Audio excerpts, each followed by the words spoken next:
As you obviously know, we are in the midst of a pandemic that is changing everything about the way that we go about our day-to-day lives. And so, of course, sex, dating, and relationships is a part of that change. Everything looks different than it ever used to look before. That doesn't mean, though, that we have to wither away and just wait for this to pass. If you want, you can keep up your sex, dating, and relationship life. In fact, now is an exciting time to do that. And so today I'm going to cover some ways that we can date in the midst of COVID-19. Whether you're single, dating, or in a long-term relationship, I've got something for you today. Stick around. But first, hey there. If you don't already know me, my name is Brian G. Murphy. I'm an activist, educator, and certified relationship coach, and I'm here to help you build and sustain relationships that are fun and fulfilling. So before we get started, I just need to put a big disclaimer that if you're not in the mood for sex and dating in the midst of all of this, that is totally okay. Whether you're worried about losing a job or taking care of a sick family member or any number of other understandable stressors right now, if it's just too much and you're not in the mood, A-okay. But if you're wanting to keep love alive in this moment, I have got a few tips to help you do that.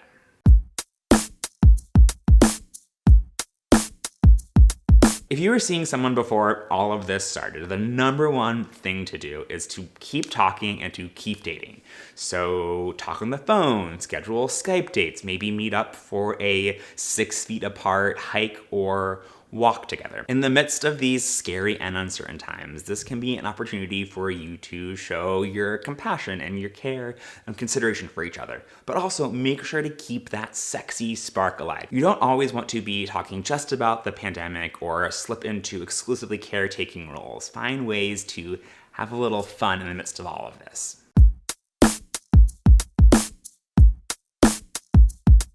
If you're single, obviously meeting guys out in the real world is just not an option anymore. So online dating is going to be the name of the game for a little while. And the vibe on the apps is going to be different right now than it has been in the past. It's going to be much less hookup focused because hooking up is not something that most people are doing right now. Depending on your perspective, that will be a good or a bad thing. The apps in general might also be a little bit slower paced. That's definitely something that I'm noticing since most people are not going out and meeting up right now for dates or for hookups. There's just less of a time sensitiveness to it. And so that like flurry of back and forth is a bit slowed down, which can be nice in its own way. Just sort of be prepared for that, that it might go at a bit of a slower pace and you don't need to take that personally. In fact, that slower pace can work to your advantage. Use this moment to really focus on making connections, getting to know the person, not just like, do you want kids or like what's your career, but also getting to know each other in a sexual way via digital. Because of that slower pace on the apps and people checking in less frequently, once you've made a connection with someone, there's a spark there, take it off of the app. Switch to text or to Kik, to FaceTime, to Skype, any number of different ways. I have some friends that have gone on first dates on Zoom or Skype, and then even second and third dates. So video chatting is an option to getting to know each other. Pour yourselves a drink or a seltzer or a soda or make some food and have a date together just virtually. If cyber sex and webcamming is something that is exciting for you, feel free to do that if he's into it also. There's nothing wrong with starting a relationship out on a more sexual vibe. Sex and romance and commitment are all important parts of a healthy and fulfilling relationship. So get off. Remember, there's no wrong way to do any of this, and there's not really a script for any of this. So just keep checking in with yourselves. Do I feel good? Is this feeding me? Am I being respectful and considerate? And do I feel like I'm being taken care of in the midst of all this? And if you're having fun and the other person's having fun, or the other people are having fun, great. Keep going.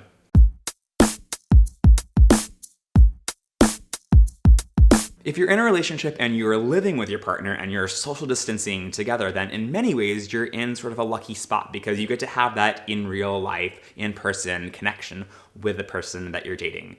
But social distancing and being in the midst of this pandemic is stressful AF. F. And so you're gonna have your own set of challenges. If you find yourself getting really scared or anxious about what's going on in the world, or maybe you're going a little stir crazy from being cooped up and not being able to get outside or interact with other people, naming that and saying like, this is stressful, and here are the things that I'm stressed about, or here are the things that I'm worried about, here are the things that I'm anxious about. Just naming those things can help to take a bit of pressure off the situation.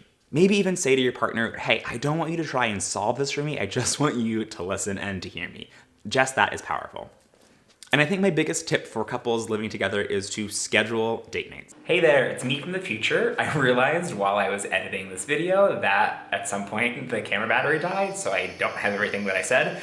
So what I was gonna say was that even though you're with someone all the time, and so you might not think that you need to schedule a date night, actually scheduling a date night is that much more important, so you can have time set aside to be like date time, not working from home time, or stressing about coronavirus time, or figuring out the laundry schedule, or what you're gonna do for food, or any of that things. Like, you wanna really protect time that's for your relationship, to be romantic, to be sexy, and so like this can be an opportunity to remember the early days of dating, and so like schedule a time and maybe get ready separately, put on a nice outfit, shower, wear some cologne, wear some sexy underwear, like make it dating your partner even though you're together 24/7 now. Okay, so back to the past.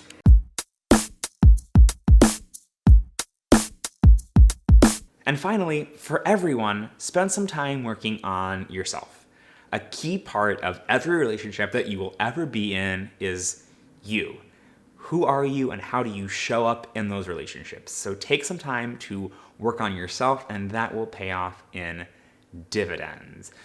How could you do that? You could journal, meditate, you could masturbate, you could pick up a new hobby, spend some time getting to know yourself and developing yourself so that you have an understanding of who you are, and that will serve you so much in every relationship that you're going to be in, and so that you're an interesting, full person who can show up and be a part of the relationship that you're in, or whatever dates you might be heading into. How are you holding up in the midst of all of this? And is there anything that you would add?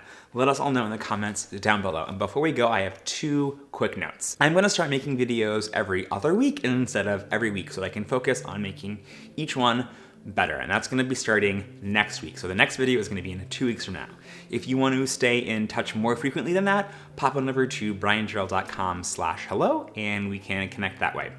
And second is that I put together a playlist with some of my best gay dating advice. So if you want some more tips on stepping up your dating game, click here to watch it. I will see you over there, and I'll see you soon. Bye for now.